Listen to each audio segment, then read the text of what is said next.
নারিকেলের দুধ দিয়ে চিংড়ি মাছ রান্নার জন্য প্রথমে নারিকেল বেটে দুধ বের করে নেব। দুধ বের করে নিলাম। চিংড়ি মাছগুলোকে সামান্য হলুদ ও লবণ দিয়ে মেখে নেব।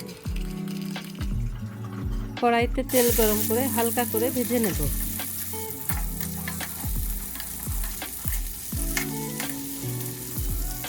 মাছগুলোকে তুলে রাখবো।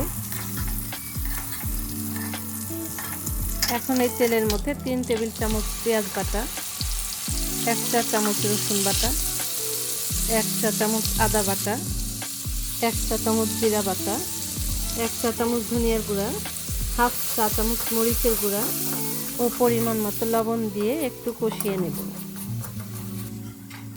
এখন একটু নারিকেলের দুধ দিয়ে কষিয়ে নেব, যাতে মশলার কাঁচা গন্ধটা চলে যায়।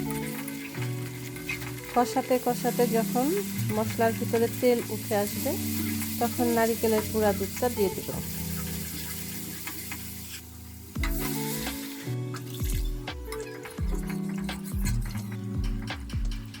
একটু নেড়ে নিয়ে 1/2 চা চামচ গরম মশলার গুঁড়া ও 3-4টা কাঁচামরিচ দিয়ে দেব।